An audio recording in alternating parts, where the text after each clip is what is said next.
E se no primeiro momento tivemos aqui o doutor Antero, que participa da comissão, que elabora assunto, nada melhor de no segundo momento, temos aqui o doutor Romero, que está na vice-presidência, que é competente para escolher as matérias para mandar para essa comissão, e também fazer a análise dos recursos de revista para que se devolva aos desembargadores, relatores, os votos que não aplicaram a súmulas do regional e do TST. E o doutor Homero, que já é um professor consagrado aqui no nosso tribunal, na nossa segunda região, também nacionalmente, trabalhou em Brasília, tem um currículo invejável. É juiz titular da 88ª Vara aqui de São Paulo, professor da Faculdade de Direito da USP, do Largo São Francisco, autor de 10 volumes da coleção Curso de Direito do Trabalho Aplicado e da CLT, além de outros, né, livros que ele já publicou.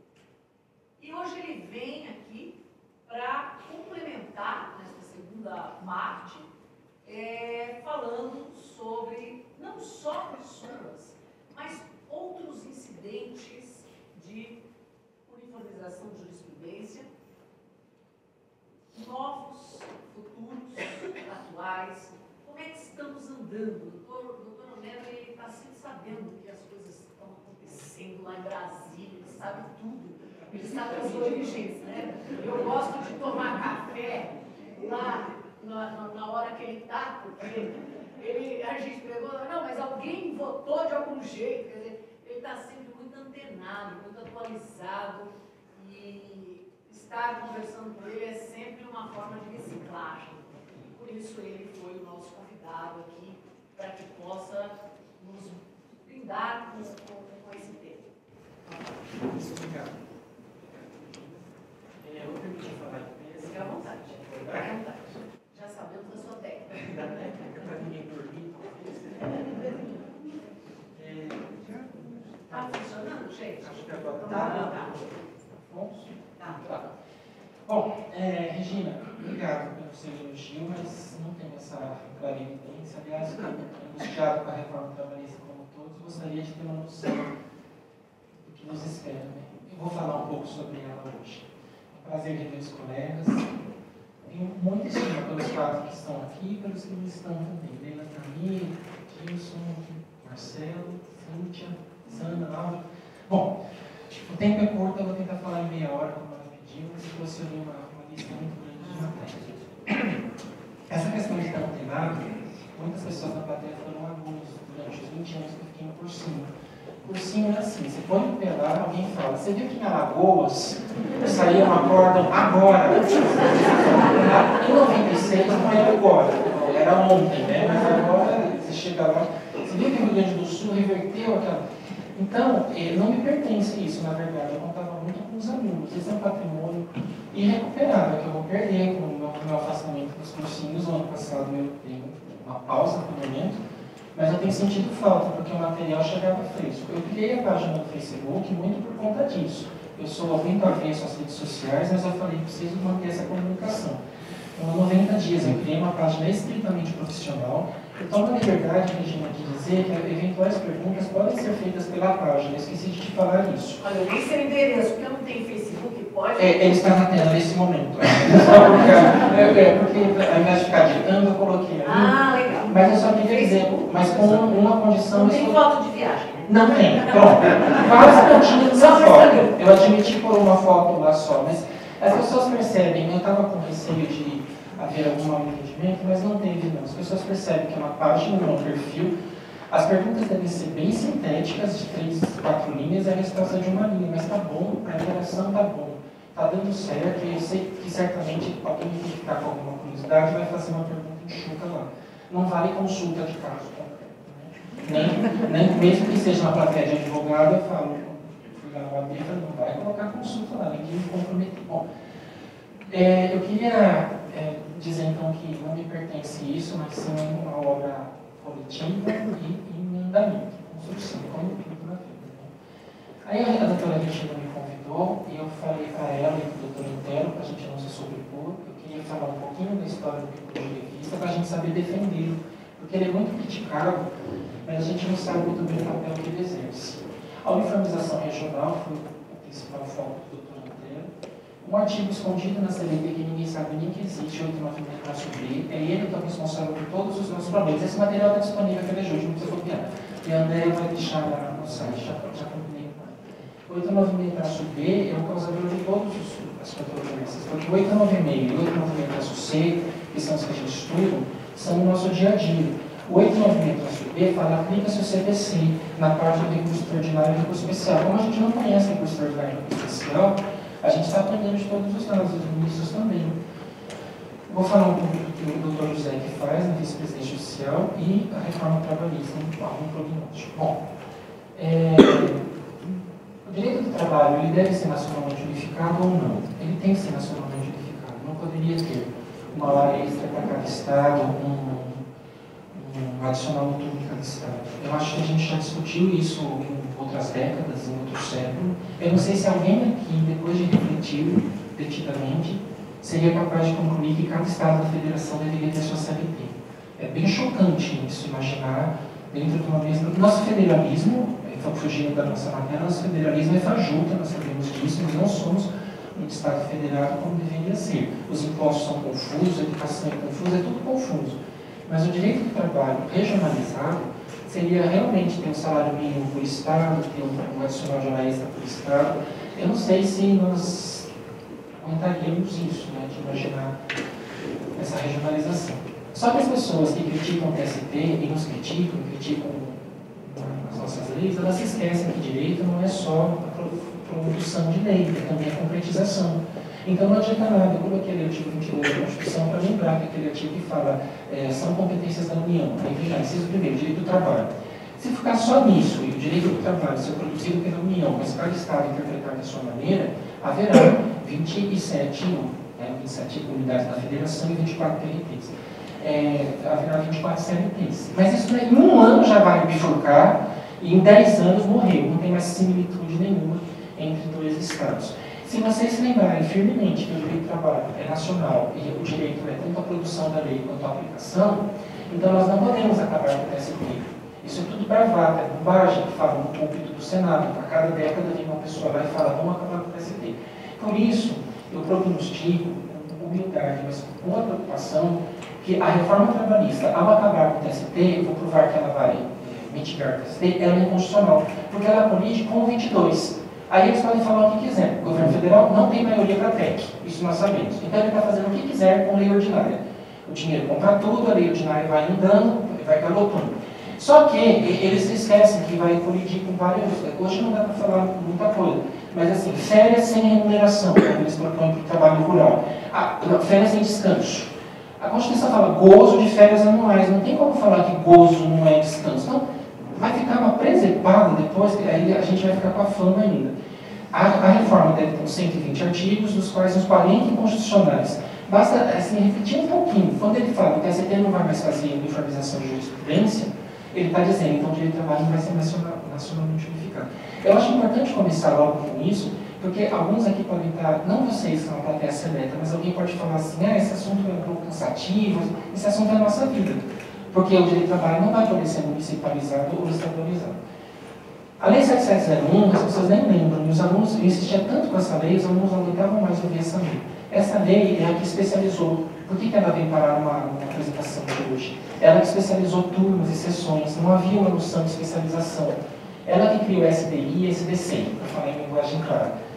Ao especializar as turmas, ela mudou um pouco o foco da uniformização de jurisprudência. Lá no TST, os ministros da SDC não compõem a SDI. Nunca, nem de vez em quando, nunca.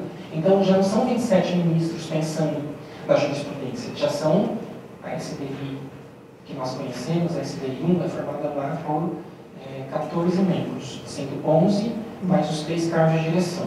Então, aliás, não sei nem se nós aqui na sala lembramos disso, quando sai o OJ, são 14 pessoas, e o ministro Pedro Paulo Mons, que é muito piadista, Ele fala assim, e era tão acirrado que uma ida ao banheiro podia mudar a votação, porque tinha muita votação 6-7, você sabe que é bem engraçado, mas ele tinha dados concretos. Ele fala que da equiparação salarial, na ida ao banheiro mudou a equiparação em casal. Ele tem provas concretas.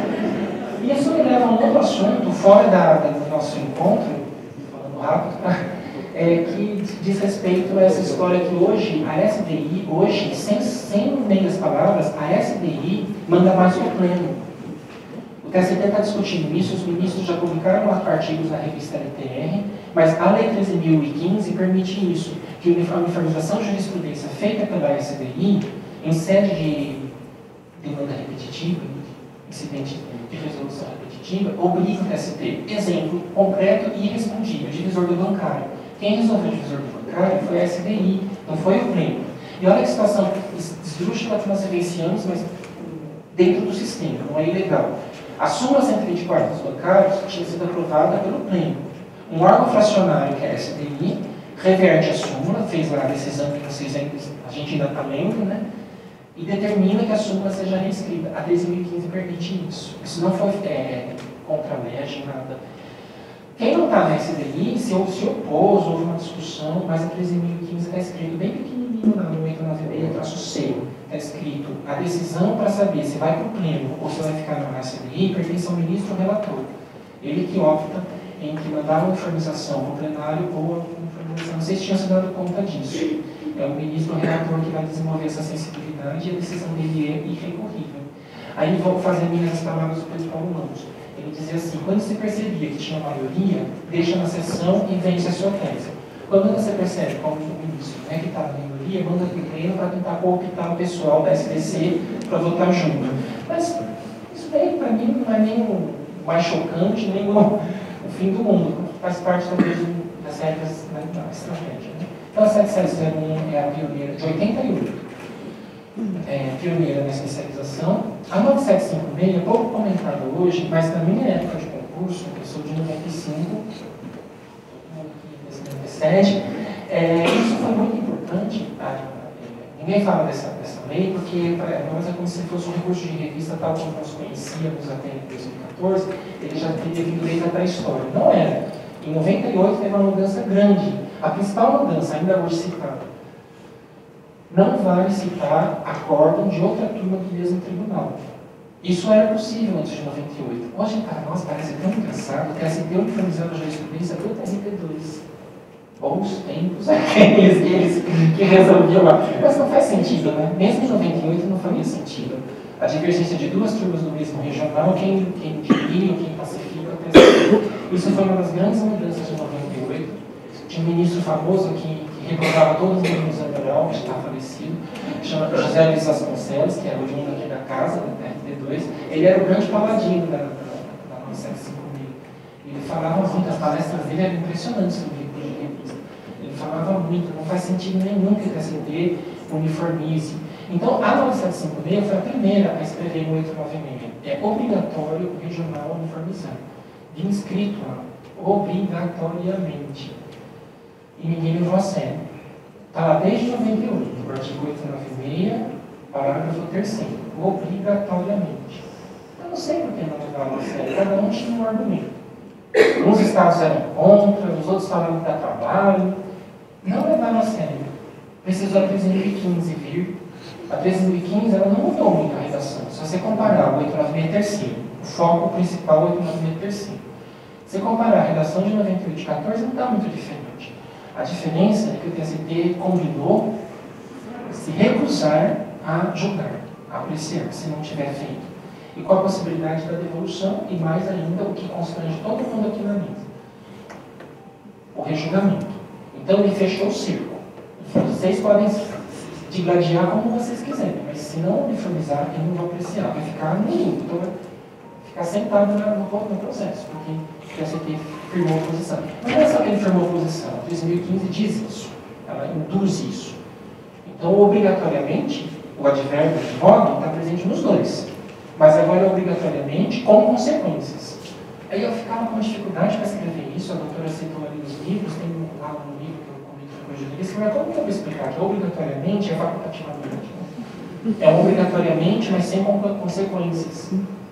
A língua portuguesa já é diabólica, mas parece que o direito é mais diabólico ainda. Né? Como que pode obrigatoriamente, sem consequências, né? Então encontraram agora obrigatoriamente com consequências. Mas a 13.015 é muito maior do que isso.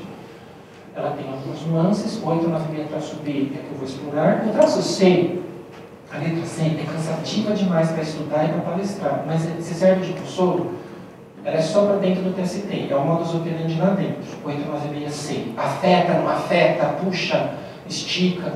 E aí tem um ato, o tal do ato 491, que regulamenta a letra C. Então, em geral, a gente estuda menos, ou só ouve falar. Advogado militante em Brasília, ou as assessorias dos ministros, provavelmente se dedicam mais à letra C do que às outras. Eu coloquei o caso da súmula 337 muito em função do que o Antero falou. A 337, para quem não se lembra, era uma súmula que colocava alguns complementos ao recurso de revista, do ponto de vista do TST. Ele foi acusado de ter legislado, como sempre se acusa o TST. Então ele falava assim: nós queremos que a divergência seja demonstrada desta maneira. Então, a lei tem os parâmetros, mas o TST foi colocando minúcias. Eu quero que seja xerox assim, com essa posição, transcrição, marcação. Os advogados ficaram muito incomodados com a súmula, porque acusaram de usurpação, de excesso. A crítica foi tão grande que foi a primeira vez na história, a primeira vez que eu tenho lembrança naqueles anos de cursinho, de modulação. Foi feita uma OJ 3, número 3, para dizer: a súmula 337 só vale depois da data da sua publicação. Responder um debate paralelo que houve aqui entre a doutora Regina e a doutora Antero. Mas ali, eu falo no livro, o TST acabou reconhecendo que legislou, né? Porque ele veio para ajudar na resposta do doutor Antero. Jurisprudência, súmula pode ser aplicada retroativamente? Em geral, sim, a gente aprende no catecismo que sim, né? A gente fala assim, cristalização, ela pegou algo que está no ar, né? Retroágil. Mas jurisprudência criativa não poderia ser retroativa. Então, a gente vai ter que separar súmulas católicas e súmulas criativas. As súmulas de 2012 que mudaram, né? Você sabe que foi em setembro de 2012 que teve aquela semana gigante.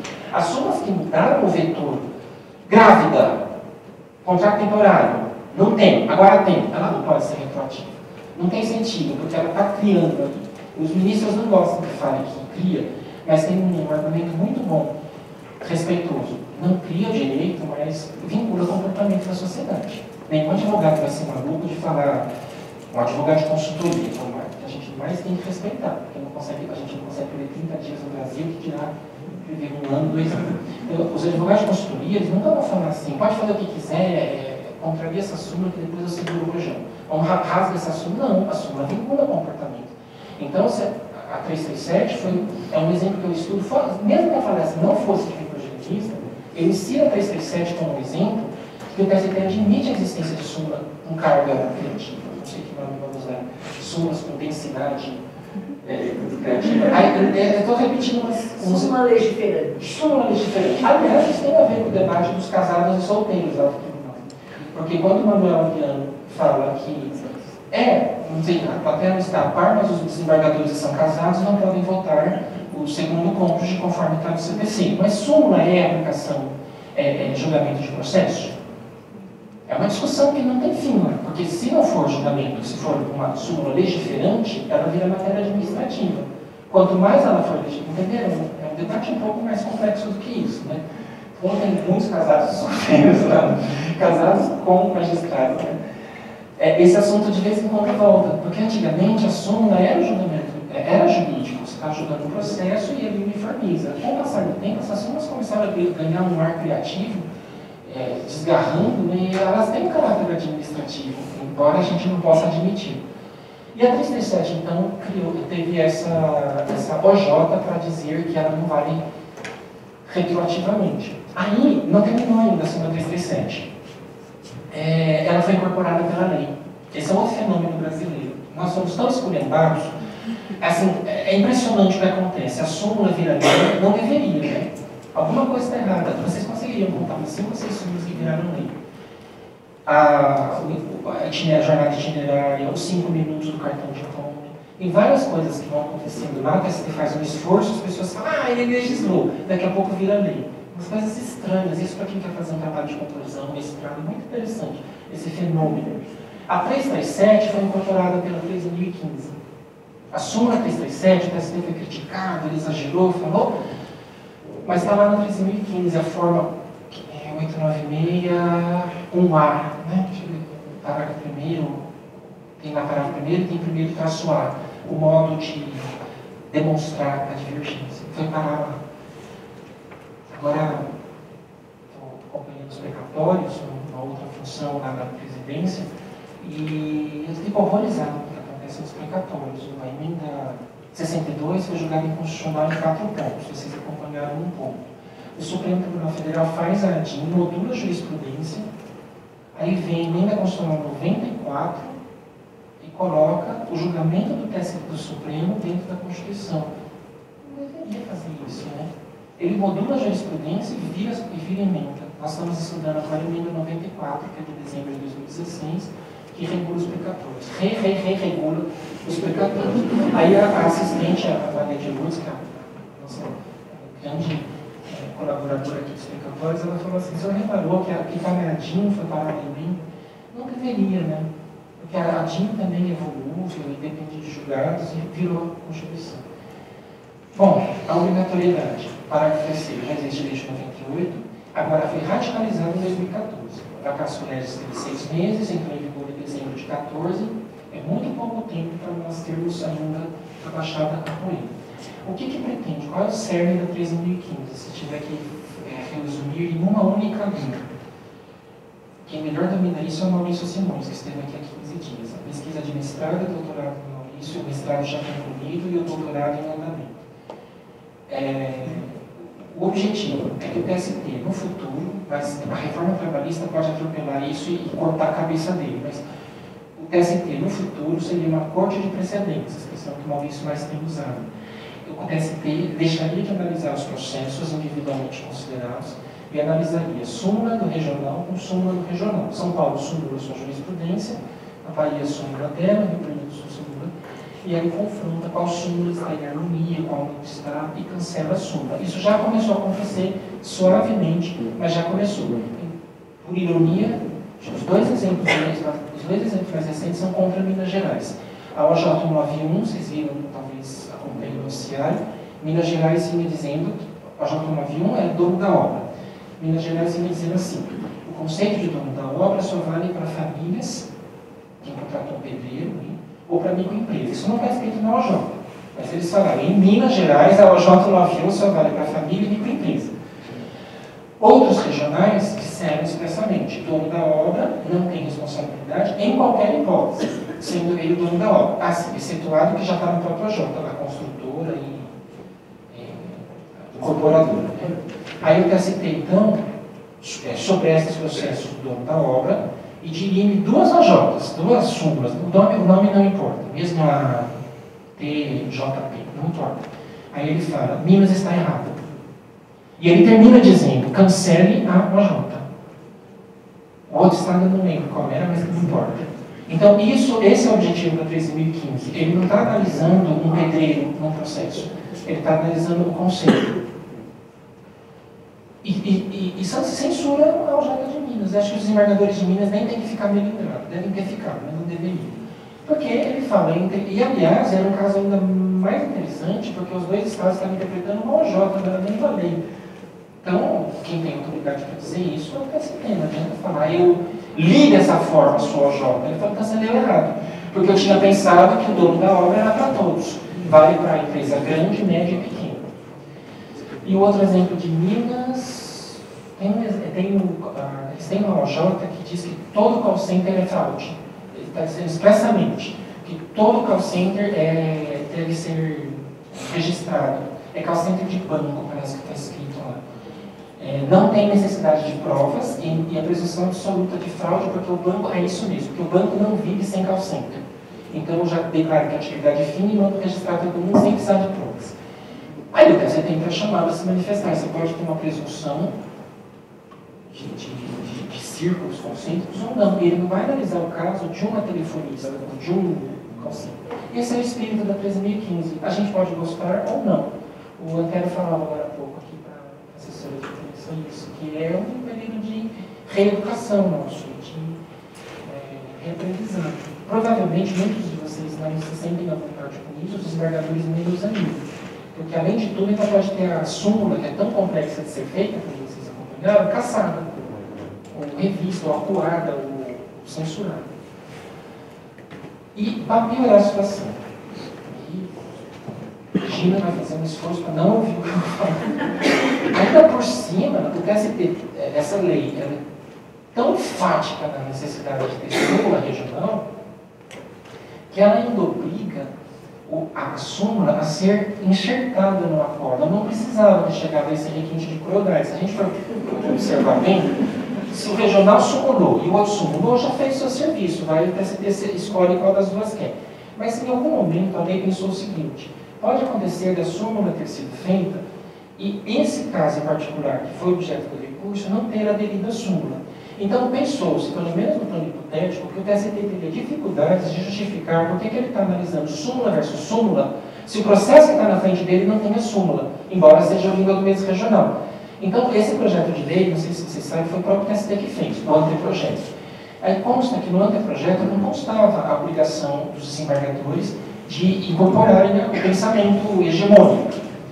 Mas alguém perguntou, e se justamente o processo que subir primeiro, ou mais visível, ou mais bonito, ou mais complexo, não tiver carregando a súmula no seu bojo, né? Não tiver acoplado? Aí surgiu a ideia de obrigar a súmula a vir grudada, ainda que seja à força. Aí surgiu a necessidade dessa padronização de acordo. Isso é muito interessante. Isso é interessante em todos os sentidos. Interessante por curiosidade histórica, por curiosidade acadêmica, mas também pela violência que isso representa, por aquilo que a gente aprendia no catecismo a respeito da liberdade de convicção. Não há mais. Ela já era relativizada em alguns casos. Já era relativizada em súmulas vinculantes, decisões do Supremo. O CPC parece vir com tudo nesse sentido, e esse é um exemplo. Então, assim, derivada de inconstitucionalidade, ela não estava, porque há vários precedentes, vários casos análogos de forçar aquela decisão a ser padronizada. Agora, o requinte aí, que é pouco usual, é uma decisão, conforme eles já mencionaram, e outros colóquios mencionarão, a decisão já estava proferida. É diferente de você falar, a súmula vinculante te obriga daqui para frente, ela já estava proferida, ela tem que ser refeita. Eu acho que a gente pode usar a expressão juízo de retratação no sentido amplo, mas eu acho que a doutora Regina me convenceu ontem, num outro cenário, que a retratação talvez esteja ligada a um erro, a uma revisão, né? Mas isso, as normas falam juízo de retratação. Amplamente. O juízo de retratação, por exemplo, aquele caso lá do CPC, você declara uma inépcia e não é inépcia. Aí o advogado pede a retratação, você se retrata. Isso tem lá, tanto no CPC velho quanto no novo. Juízo de retratação é um grau de instrumento. Você percebe que trancou o RO errado, retrata. Aí então, se a gente for procurar, talvez todos os exemplos tenham algum erro ou mau passo. E aí não tem, ela está certa no sentido de que não tinha um erro. O Dr. Sidney gosta de falar assim, a sentença era rígida. Ele está tão injuriado com isso que ele fala, meu acordo é rígido. Eu acho que eu entendi o que ele quis dizer, que foi proferido, era saudável, isso foi proferido de acordo com a lei vigente. Por que eu tenho que refazer um acordo rígido? Ele sempre enfatiza o adjetivo. E o Dr. Sidney, o desembargador Sidney Teixeira, ele tem razão ainda para ficar mais nervoso, que passou pela mão dele, posso tranquilamente compartilhar com vocês, um caso ainda mais celebrino, que o processo não só era anterior à súmula, a maioria anterior à súmula, como era anterior ao sobrestamento, como era anterior à lei, como era... então o processo já ficava perdido. Ele estava com embaixo de declaração parada, não sei o quê, e de repente tudo isso aconteceu. Aí ele nos consultou, eu fiquei com dúvida. Eu falei assim, será que tem que julgar mesmo o processo de 10 mil anos atrás? Tinha tido uma nulidade, voltou, foi para a vara. Aí, resposta. Não, nada é verdade absoluta, né? Não existe dogma nisso, mas assim, como o TST enfrenta uma questão do processo velho que só passou pela sua mão agora? É de acordo com a data do recurso de revista. Faz algum sentido, porque quando o advogado interpõe o recurso de revista em 2017, Tem que ser de acordo com a lei de 2017. Então, agora, se o advogado não tiver rejulgamento, eu vou falar rejulgamento, então, não esqueça a Regina. Se não tiver o rejulgamento, ele não vai subir a revista. Então, ele vai ficar prejudicado por um fato pretérito. Não sei se vocês entenderam esse exemplo, mas assim, tem que rejulgar tudo. O sobreestado e o não sobreestado.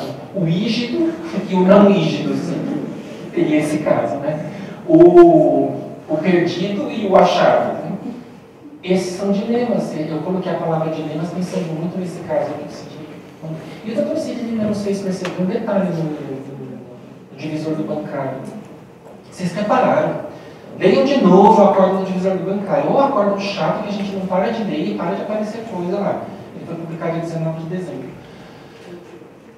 O TST modula a jurisprudência para ele.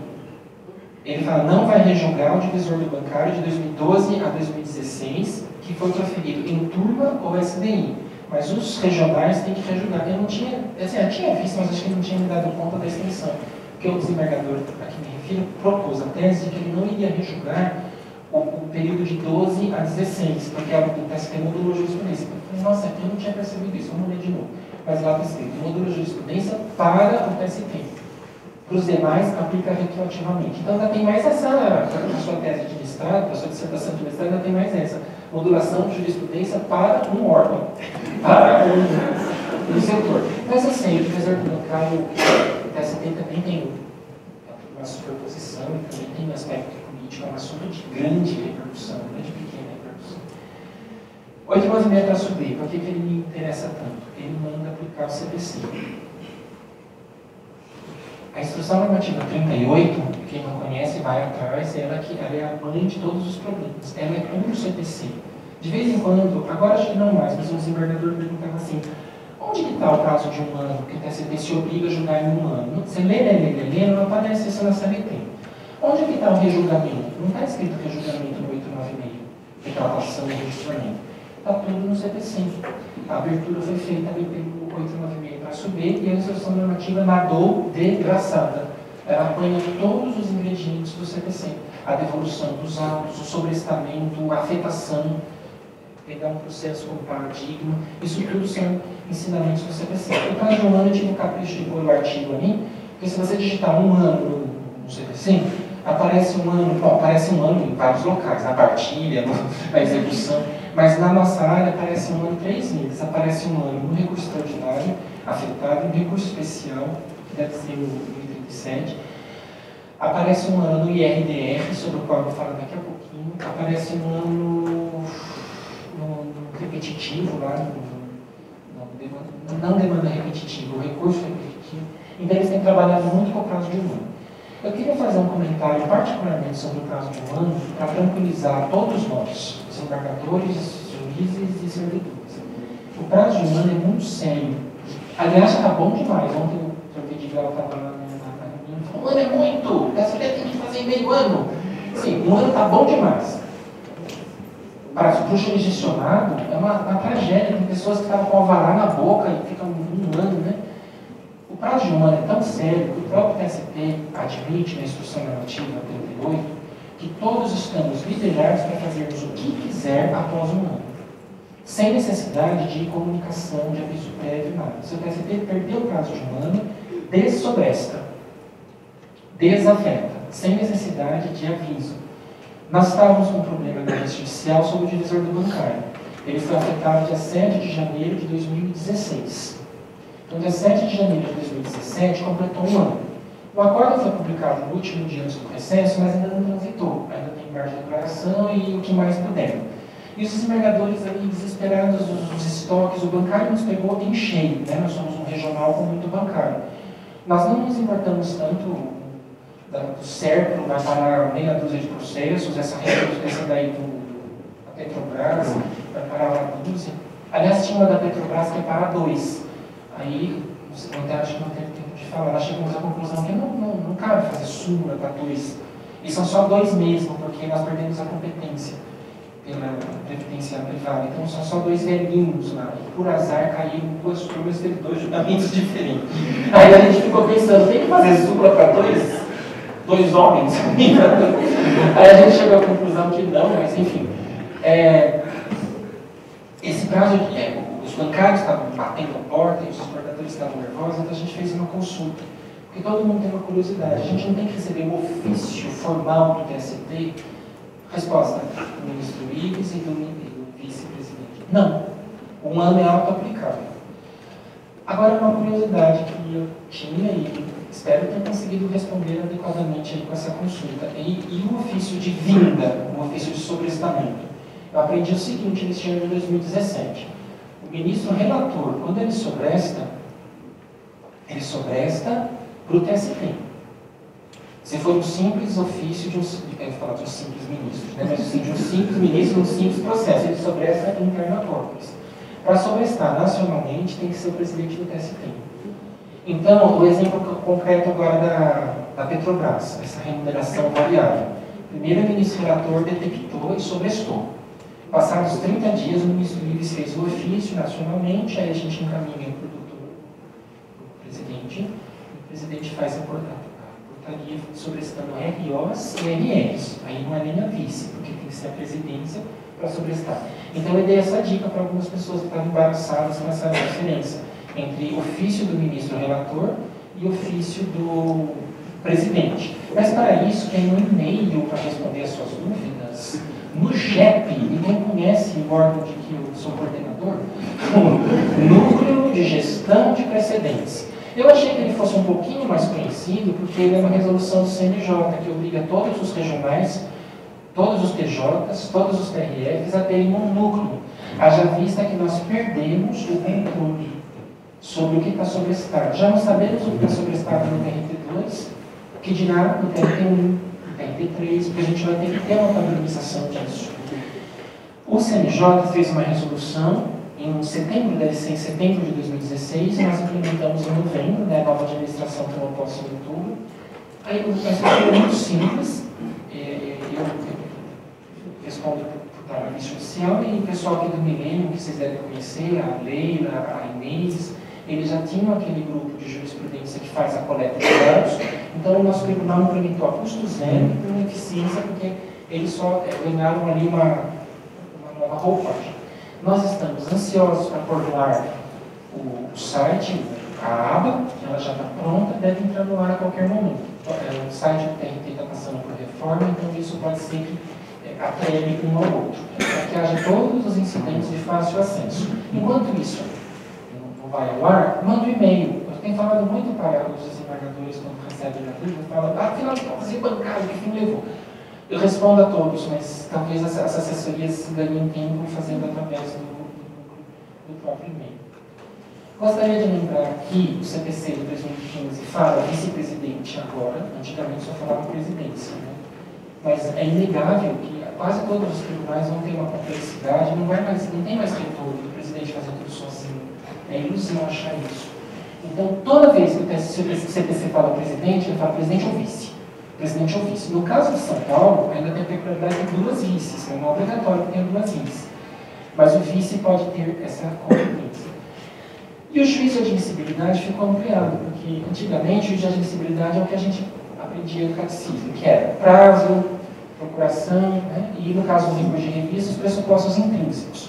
Hoje, o que o doutor Antero quis dizer, que ele falou que eu ia poder completar, é que a vice-presidência, além de ver o extrínseco e o intrínseco, tem que ver se não tem um caso conflitante. Agora, como vocês acham que isso é feito? Não tem ali um banco de dados à perfeição. É tudo feito com esforço pessoal, do pessoal da Rio Branco, tem presentes alguns representantes. Para quem não sabe, o recurso de revista é da Rio Branco, o nosso querido prédio da Rio Branco. Tem 40 servidores trabalhando nas várias estratos, né? Então, isso é feito com a ajuda do pessoal da revista, com o pessoal da vice, e é óbvio que vai ter falha. Quem detecta a falha? Ministro, na hora que vai relatar. Eles devem ter uma bola de cristal, é impressionante. Eles detectaram uma falha aqui, que tinha 17 turmas de um jeito e um acórdão isolado de uma turma com composição já extinta de outro jeito. Mas está certo, desse ponto de vista. Era um honorário, uma colega disse assim, honorário pericial. Não me esqueci, eu nunca tinha ouvido falar dessa tese, eu fui falar com ela, falei nem ela. Então, era uma tese antiga, superada, mas a gente detectou.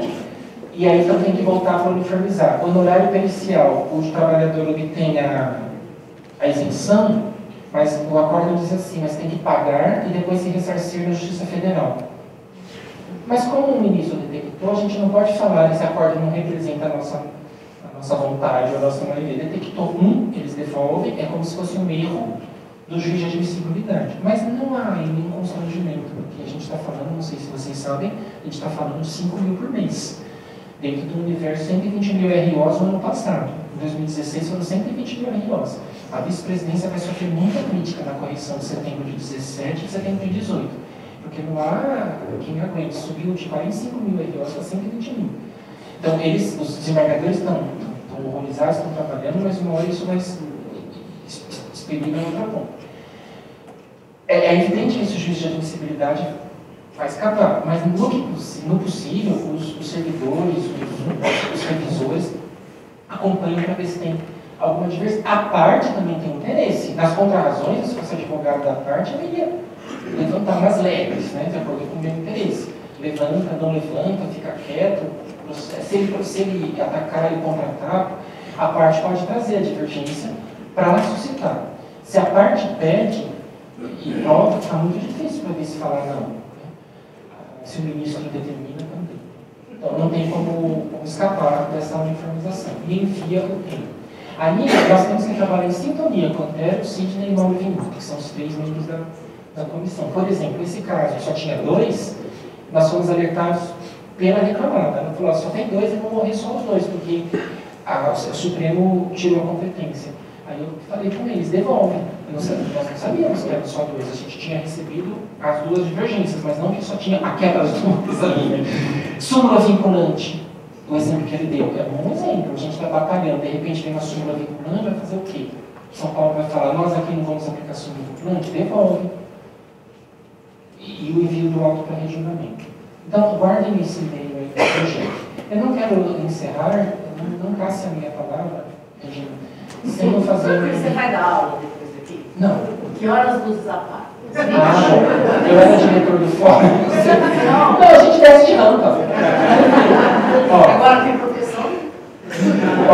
Eu não posso terminar sem antes agora falar com o coração com relação à reforma trabalhista. Não adianta a gente falar que a gente é contra o imposto sindical, porque o governo amarrou direitinho o imposto sindical com outras coisas ali estranhas no meio. Né?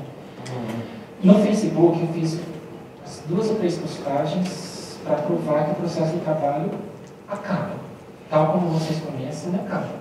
Nós vamos aplicar o processo civil. Nós podemos aplicar o processo civil? Na verdade, nós não poderíamos, não deveríamos aplicar o processo civil. Nós temos assimetria. Nós vamos morrer tendo assimetria, quer dizer, desigualdade, dificuldades de operacionalização da prova. Então, acaba o impulso de ofício. Algumas pessoas acham isso exagerado, mas quem conhece o nosso dia a dia sabe da necessidade de usar convênios, de expedir ofícios, sem ir ali nenhum juiz de valor. As pessoas em geral ficam horrorizadas, falam, não, o juiz pediu ofício, ele achou minha conta, não sei o que. Mas a própria frase já é estranha aqui. No Roda Viva, o deputado falou assim, aquela Roda Viva foi tumultuada, o deputado, não sei se para a parte de tudo, ele falou assim, isso é para acabar que o cartão de crédito seja bloqueado durante as férias de verão. Frase, eu acho que ele estava, não sei se não viram essa frase, ele falou, você está pagando picolé na praia e vem a notícia de que te acharam. Aí você não pode pagar picolé. Frase. E isso que norteia o raciocínio, para o impulso de ofício não acontecer. A gratuidade acaba, eu sei que muitos aqui vão adorar que a gratuidade acabou, porque a gente conhece os abusos que são cometidos no dia a dia. Desculpem-me, assim, todo mundo aqui está junto, vê os abusos, os reclamantes que ficam cavando revelia, só que isso em detrimento de toda a sociedade, acaba praticamente toda a gratuidade. E ainda com alguns requintes, os honorários têm que ser pagos, as expensas das horas extras, e acaba um monte de coisa que vai fazer falta à medida dos acontecimentos. Mas o que diz respeito a hoje, para não me empolgar muito, só não vão mexer com a saúde e segurança do trabalho, que é a única que deveria ser mexida, eu digo não. Porque é de 78, ela precisava ser atualizada, e uma prova concreta de que a reforma não foi feita pensando em modernização é que pula a saúde e segurança do trabalho inteira e continua. Então ignora os índices obsoletos, ignora a surdez ocupacional e coloca liberdade para fazer jornada 12/26 no ambiente de saúde. Então, é uma salada. Mas o que diz respeito a hoje? Acaba a súmula. Acaba, pode falar que acaba. O Antero tentou fazer a conta, mas eu sei por que é 120. Fui eu que falei que é 120, porque está escrito que são 10 acordos por unanimidade em 2/3 das turmas. Então, 2/3 de 18 no nosso caso é 12, 12 vai dar 120. Com sustentação oral da OAB, do MPT, da AGU e sindicatos representativos da categoria. E com mais uma série de requisitos no 701. E para o TST, pior ainda, porque o TST tem que fazer tudo isso sem recurso de revista, que eu vou demonstrar que o recurso de revista acaba. Então, não vai mais ser súmula. Mas o objetivo era esse, porque as súmulas incomodam.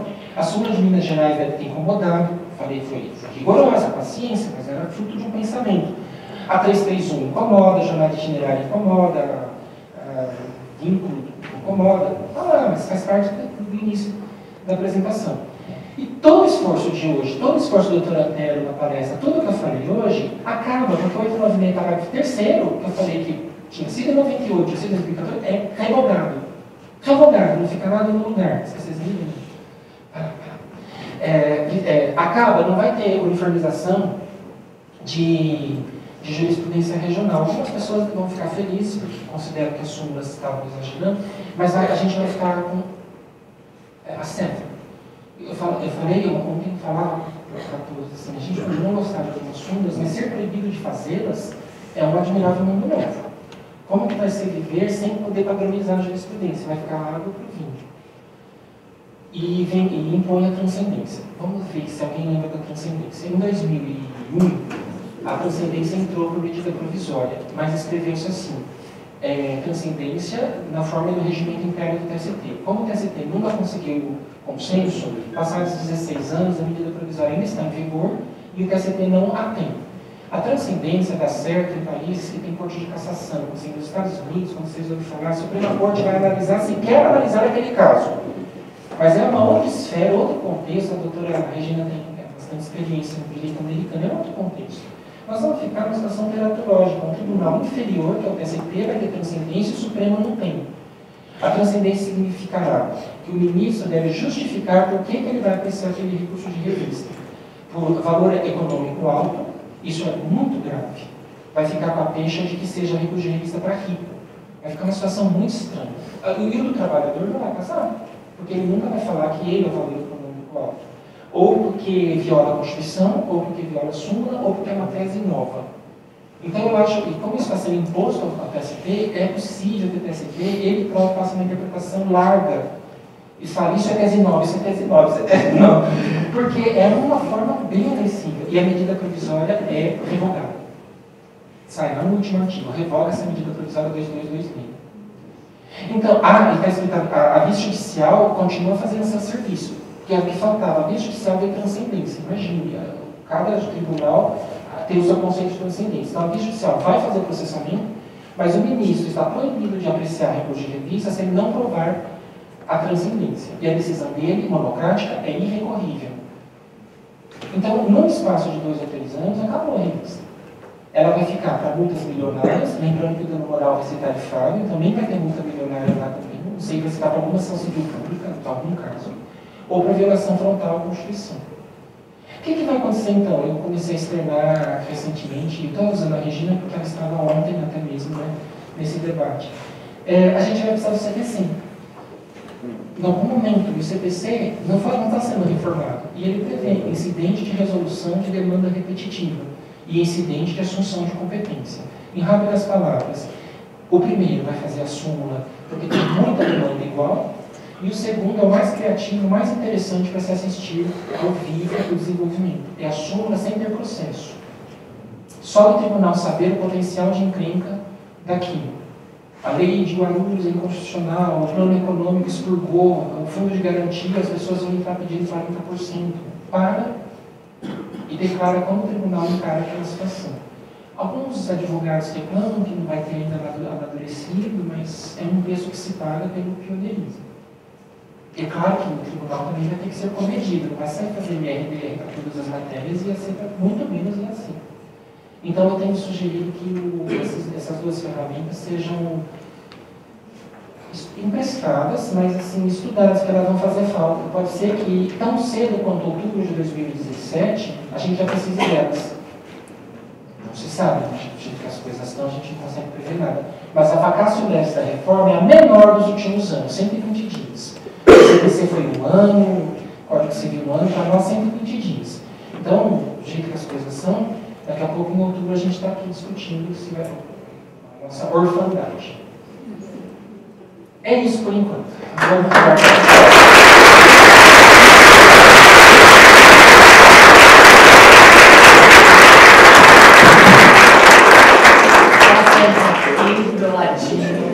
como uma Bíblia, agora respira um pouquinho, né? E nós vamos fazer as perguntas. Moderadamente. Então, mas sabe que eu sonho um pouco, né? Não quero nem falar de reforma, porque eu acho que a situação é um pouco superior. Mas eu pensei que essa regionalização de sul fosse um instrumento para se rever e se alterar algumas súmulas do TST.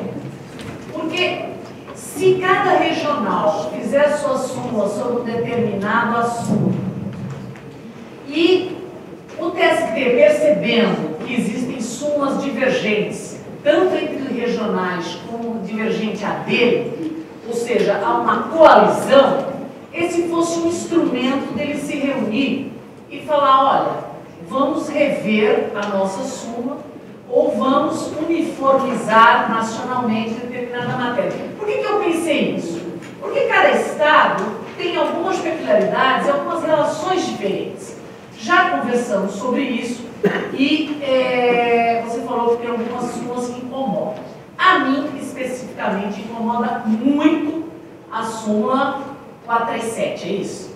Que é a súmula que diz que a norma coletiva, que vinha há 40 anos reduzindo o intervalo de refeição, não pode mais reduzir e aquela redução de norma coletiva é nula e obriga as empresas que cumpriram a norma coletiva a pagar 5 anos de 1 hora extra por dia. Né? Isso, para mim, é uma súmula que incomoda. A nossa tese prevalecente, nesse dia eu estava de férias, não estava lá, aí foi ao banheiro?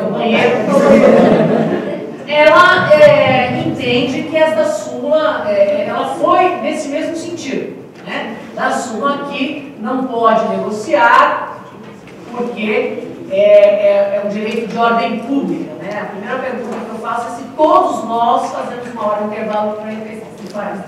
Eu não sei se todos nós fazemos sob pena de romper a nossa saúde, é isso? E o que há de divergente nisso? É uma confusão danada, porque os empregados do metrô querem meia hora, por quê? Porque eles querem ir embora mais cedo. Na cidade como São Paulo, meia hora antes do trânsito, antes do rush, é fundamental, né? E a empresa fala, não, agora eu não vou mais negociar. Negociar para quê? Para não poder cumprir? Para depois eu ter que pagar 1h30, né? A meia que vocês gozaram, mais uma, porque vocês não gozaram uma. Então fica uma coisa incompatível. Fica muito bom para advogado, que ganha honorário sobre tudo isso, né? Fica muito serviço para nós, que temos que rever tudo isso. E fora isso, temos mais uma situação. Tem uma situação dos motoristas de ônibus, que é uma situação em que o artigo 73 prevê expressamente, neste caso, numa norma de ordem pública de saúde pública. Pode negociar em razão das peculiaridades. E o que acontece com isso, né? Eu imaginando que a jurisprudência ou as súmulas do TST pudessem provocar uma alteração na súmula do TST, imagino, em outros sentidos também, quando há uma colisão, que nós devemos aplicar prioritariamente a do TRT, porque é uma súmula nossa, e que o TST que depois reveja a dele. Mas parece que não é bem isso. Segundo o Antero, ele diz o seguinte, se a do TST for posterior, devemos aplicar aquela. Então eu escrevi aqui alguns critérios quanto à colisão. O que prevalece? A norma regional, prevalece a norma de um tribunal superior, prevalece a autoridade na votação, ou seja, se lá for súmula e aqui for tese prevalecente, então vamos aplicar a súmula, se lá for OJ e aqui for súmula, vamos aplicar a súmula daqui. Ou nós vamos escolher, nesse caso de colisão nós estamos livres, eu aplico aquilo que eu gostar mais do que eu for aprofundar mais. Por favor. Não, você está certa. Não sei se prestaram atenção no que ela quis dizer. Às vezes a súmula regional é para provocar. Porque já sabe, o exemplo da gestante é o melhor. O exemplo da gestante de São Paulo sabia que tinha a súmula 244 dizendo que a gestante tem estabilidade no contrato temporário e fez um verbete dizendo que não tem. Não tem impedimento legal e isso é desejável que haja a súmula regional divergente para provocar a mudança. Ela está certa na premissa inicial. Falhou o sistema nesses 2 anos? Falhou em alguns aspectos. Algum ministro pode ter se sentido melhorado, mas, sobretudo, os regionais devem ter se sentido desmotivados. Mas entenderam a premissa? Sabendo que tem a súmula do TST, ainda assim o regional tem liberdade para súmular de modo diferente, porque, voltando ao início, que eu elogiei Maurício Simões, se o TST não vai analisar mais processos em confronto de súmula com súmula, ele está livre para escolher entre 2 súmulas, inclusive para escolher a súmula diferente da dele. Isso é possível, isso estava bem discutido, o TST estava preparado para isso, mas eu sei, por andanças, que o regional fala assim, mas não aqui. Estou dando um exemplo concreto que São Paulo desafiou a súmula. Isso vai dar trabalho, isso pode pegar mal, isso não é argumento jurídico. Isso precisa de mais amadurecimento, mas não há problema nenhum na 13.015 de ter súmula regional divergente. Segunda parte da pergunta dela. Em havendo súmula regional divergente, prevalece a súmula regional. O tribunal está distrito à súmula regional. Não é para injetar, para pôr uma injeção no acordo, para enxertar. Então não tem que ter constrangimento nenhum. Curvo-me a esse fato aí. A Elisete não gosta de falar curvo. Me parei que também ela insistiu para não falar mais curvo. Mas assim, cedo... Fato continência. Ou então, meu pensamento é outro, ressalva uma posição. Inoculo a súmula regional ao acordo, suba. Um dia, quem sabe, eles voltam atrás, mas tem que voltar atrás. Em tantos casos, não há constrangimento nisso, nenhum constrangimento nisso. Mas eu queria dar um testemunho do ministro Levenhag ainda maior, interessante por completo. Segundo o doutor Antero comentou anteriormente, em 2 dos nossos casos, eles foram até mais delicados do que foram em relação a Minas Gerais. Simplesmente ignoraram a nossa e aplicaram a deles. O ministro Levenhag, eu queria fazer um comentário rápido, eu não o conhecia, a doutora citou Brasília ali rapidamente. Eu fiquei de 2014 a 2016 sem sair da vara, sem desvincular da jurisdição para consultoria e execução. E numa dada reunião, o ministro Levenhag me assustou com um testemunho em favor da primeira instância. Veja só, ele que é considerado uma pessoa rigorosa, sistemática, ele falou assim: há um caso interessante para se analisar do ponto de vista que a doutora Regina falava. A multa do 475-J. Ninguém vai mais ouvir falar dela, por sinal. A primeira instância amplamente aplicou, considerava que era eficaz, considerava que resolveu problemas na comarca, resolveu problemas do devedor recalcitrante, resolveu vários problemas. Os CRTs mais ou menos e o TST quase nunca. De vez em quando se ouve falar que saiu um acordo, mas o TST não queria ouvir falar do 405-J. O que aconteceu? O mandado de segurança era provido, em geral. O recurso ordinário, o mandado de segurança na STI 2 era sempre provido para quem aplicasse o 405-J. E outras questões, até rescisória já houve. E a primeira instância não voltou atrás. Talvez pela rebeldia inerente, né? Não voltava atrás, e não voltou atrás ainda. Eu estou vendo várias pessoas aí que aplicam o 405-J. Deixa da mandado de segurança, eu acho que isso é eficaz. O Maurício Chiaro tem aquele livro famoso, ele fala, não, isso é um axiológico, tem que aplicar. Sabe o que aconteceu? Disse um ministro de viva voz. O TST, por coerência, não aplica, por considerar que a CLT se basta, que ela tem o seu prazo e não é aplicável, mas fez um projeto de lei. Ele falou, às vezes, a jurisprudência bate tanto que a gente não pode ceder por questões, não de honra, seria temerário falar assim, de coerência, de convicção, mas eles se viram forçados a redigir outro projeto. Eu achei bárbaro esse testemunho. Eles redigiram dizendo, propondo que aplique o 405-J inserindo no 883, no 882. Estava andando, até estava um projeto razoável, depois foi retalhado. Agora com a reforma, sabe Deus onde vai parar. Era um projeto para melhorar a execução trabalhista, não é um projeto, estou falando da reforma, vocês entenderam. 606, tem a 606, a gente estuda, lê, tá? Aí ele falou, é um exemplo concreto de que as pessoas inconvenientes, às vezes, conseguem, né?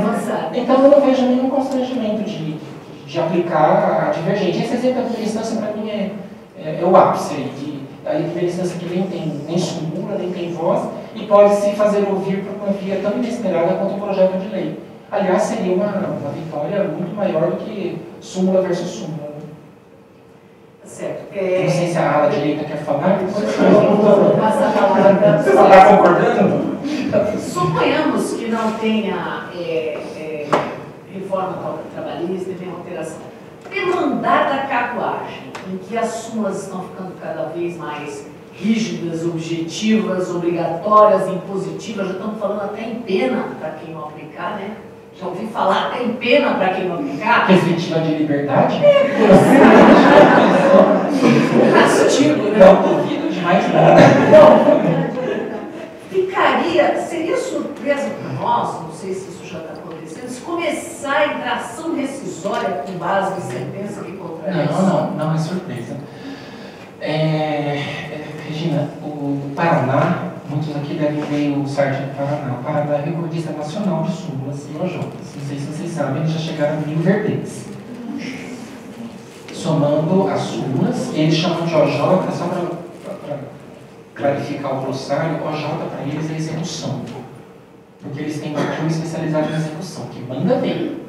Tem notícia no jornal de vez em quando de empresa que sai do Paraná com medo da... Vocês não leem jornal? Não, com medo da justiça do trabalho em geral e da seção especializada em execução em particular. Eu sou suspeito para falar porque tem muita gente boa. Esses cérebros aí da execução a gente aprende muito. Pega o site do Paraná e vê lá a OJ, da SDI. Para eles, SDI é execução, só para não ter mal entendido. Então, o presidente do Paraná nos dizia assim, eu estou com medo disso, né? Sugiro que vocês, aliás, estou falando que para 4 pessoas com direito a voto nas súmulas, põe o pé no freio, porque daqui a pouco vocês estão com 1000, e depois não sabem mais o que está em vigor, não sabem como fazer a separação, e a gente começou a crescer bastante. Eu confesso que eu nem sabia que já estava, tem 120 propostas de andamento, com o doutor Antero, Mauro e do doutor José aqui para cá, só foram umas 10 ou 12, de outubro de 16 para cá, mas tem um estoque grande ali. Imagina 120 mais 75, tá? 7 e pouco, né? Então a gente já pularia para 200, e aí vai, né? E assim caminha a humanidade. Então a gente passaria o Paraná tranquilamente, sem fazer esforços. Se for somar com a lei de Guarulhos, com a lei de Cajamar, a gente passa tranquilamente. Então eu fiquei impressionado com o depoimento dele, e passei a propor uma ponderação de súmula, não por não gostar dela ou por ela ser um mal em si, mas pela hipertrofia. Como tudo na vida, né? Hipertrofia de tudo. Então esse é o primeiro comentário. Agora, ela falava de rescisória por súmula, não é surpresa, já pode fazer. Já pode fazer. Se tivesse na OAB, não pode fazer.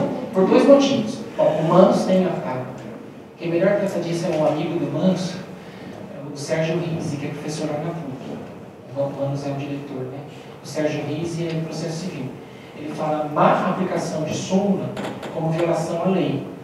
Então, o processo civil defende. Mas, vocês repararam que o CPC teve uma reforma durante a vacatio legis, certo?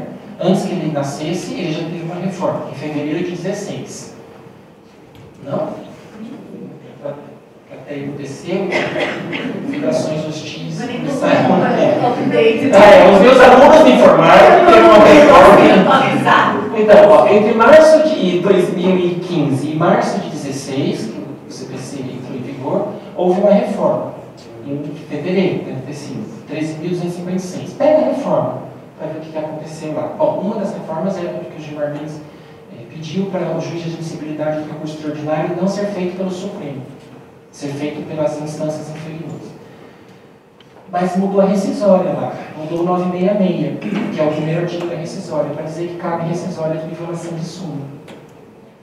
Quando for má aplicação de súmula. Agora, a má aplicação de súmula, aí vão marcar outra data, né? Porque má aplicação de súmula é para poucos, né? Para a gente tentar entender o que é a má aplicação de súmula, nesse caso. Por violação... Imagina a segurança jurídica, né? E ainda para piorar a sua situação, reparem que mudou a frase violação de lei, agora é violação de norma. Talvez norma, né? Norma é tudo, né? Aliás, poderia ter violação de princípio. Já imaginou? todos compõem SDI aqui, né? Os desembargadores compõem turmas e sessões especializadas. Acho que não tem ninguém para SDC, todos compõem SDI. Então imagine se eles alargarem. Pode mandar a rescisória que violou o princípio do acesso à justiça. Isso dá ideia. Ela está dizendo não dá ideia. Mas ainda bem que aqui não tem mas então, tem o 966 que fala de violação de norma e o 966 deve ser parágrafo 4º, 5º, que foi enxergado na reforma, que fala de violação de súmula. Então nós vamos chegar, talvez já tenha chegado, a gente não foi informado. Os meus alunos me informaram. Os colegas querem fazer alguma pergunta aqui, beleza? Não? Quem são os juízes que estão presentes aqui? Pode levantar a mão para mim? Então, olha, eu queria também trazer os juízes para sentar aqui, porque só os desembargadores. O primeiro motivo, né, foi para desocupar a cadeira para todo mundo poder sentar, porque felizmente a nossa sala está cheia, né? E também para prestigiar os desembargadores que descem lá do tribunal e vêm aqui, às vezes questionam por que não fazemos cursos no tribunal, né? Primeiro que nós temos aqui uma sala muito mais adequada, muito mais apropriada do que o 24º andar no tribunal. E segundo, porque aqui tem um número maior de pessoas que apenas pegam o elevador para vir aqui. E isso talvez dificulte um pouco os desembargadores virem até aqui, e eu acho bacana ter esse prestígio de estar os desembargadores aqui. Bom, não recebi nenhuma pergunta escrita. Se tiver alguém que queira fazer alguma pergunta oral, temos ainda alguns minutos, né?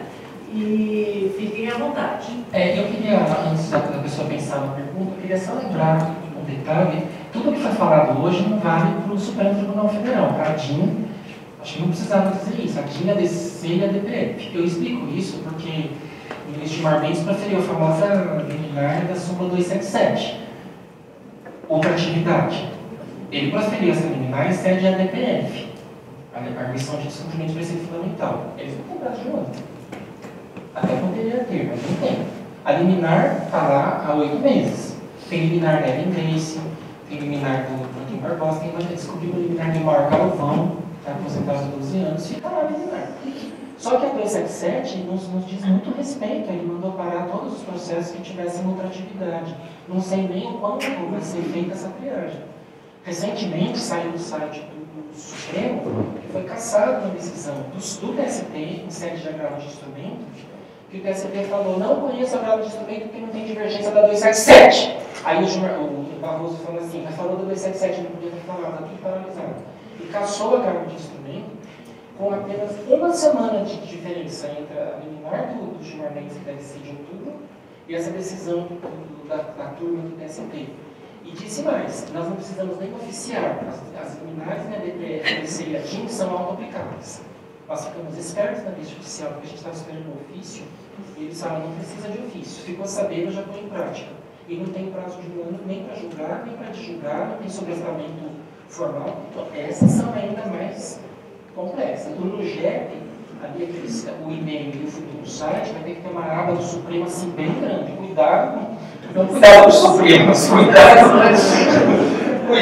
com a pegadinha, né? Olha a pegadinha. A ministra Ellen preferiu a decisão o prazo de 30 dias para a Fazenda Pública embargar a execução. A liminar durou 16 anos. Ela foi julgada 1 ou 2 meses. A gente nem lembrava mais que tinha liminar. É um exemplo, mas é que a Fazenda Pública tem que se defender, né? Ela tem que falar: meu prazo é de 30 dias. E outras liminares andando por aí, em ações constitucionais, em ações que tenham essa natureza. Bom, já que ninguém levantou a mão para pergunta, e nós não. Então, porque a gente tinha previsto acabar às 19h30, tá? Então vamos dar mais uma cortesia e vamos ouvir o doutor Edilson. Cortesia, Edilson. Fazendo a pergunta. Quer pegar o microfone, Edilson? Eu fico em pé. Primeiro, parece uma casca de banana, mas não é. Uma pergunta. O órgão especial do TST, salvo engano, tem 14 membros. A SBI, como você disse agora há pouco, tem 14 membros também. É com relação ao divisor do bancário. Então, O SBI não poderia mudar a decisão do órgão especial, já que os dois têm 14 membros? Não pode, mas não vai pelo número, né? Aí foi porque a lei de 2015 elegeu a SBI. Aliás, vamos entender por que ela elegeu a SBI e não as turmas, e não a SBC e não a SBI 2. Por causa da sistemática que o recurso de revista ele é uniformizado em sede de recurso de embargos. Então, todo o problema de retorno do recurso de embargos, sobre o qual nós não falamos hoje. As pessoas até se esquecem da existência do recurso de embargos. No dia que fracionaram a turma do TSP, duas, já começou a confusão, certo? Não, sabe? Não sei que dia foi que surgiu a segunda. Eu sei quando surgiram a sexta, sétima e oitava, foi naquela lei, eram 5. Se surgiram duas, se aqui nós fracionássemos, já vai surgir divergência. Então a SBI que uniformiza. O TSP é o único órgão que tem essa estrutura duplex, sabe? As pessoas se esquecem disso, não dá para comparar com a STJ, com o eleitoral, com o militar e com o supremo. Então, como a SBI tem a última palavra no embargo, ela pode uniformizar o embargo e encerrar. O que vai dar uma rota de colisão fenomenal é quando acontecer a declaração de inconstitucionalidade, por causa da cláusula de reserva de plenário. Aí eu faço votos que o ministro não seja tão ousado a ponto de falar nós vamos declarar a inconstitucionalidade no órgão fracionário. Isso vai dar uma confusão. Tem tanto súmula vinculante quanto tem o artigo da Constituição. Mas ressalvando a inconstitucionalidade, que eu acho que não vamos chegar a esse extremo, está correta a sistemática. Quem uniformiza a revista não é o pleno, é a SBI. Então é a SBI que tem a última palavra. O pleno, inclusive, ele foi esvaziado propositalmente para ele não ter que ficar se reunindo todas as vezes. O pleno, em princípio, ficou só com a eleição dos cargos de direção, precatório, porque o precatório, não sei se vocês sabem, o presidente do Tribunal Regional sofre mandado de segurança como administrativo, não como judicial, porque ele está numa função não judicial. Então, a ideia é que o plenário não se reúna para discutir direito material. É por isso que um órgão pequeno pode ter a última palavra pequena, né? 14 é mais do que a metade de 27, mas enfim, 27 é o número total. É por isso, é só por isso. Então não importa que o outro órgão tenha 14 ou que o pleno tenha 27, por causa da sistemática do recurso de embargos. O órgão especial também tem 14. Não importa. Por coincidência, aliás. Se um dia o órgão especial for menor ou for maior, teria que mudar a estrutura inteira do processo de trabalho. Acabar com o embargo, acabar com a revista, alguma coisa fora de constituição.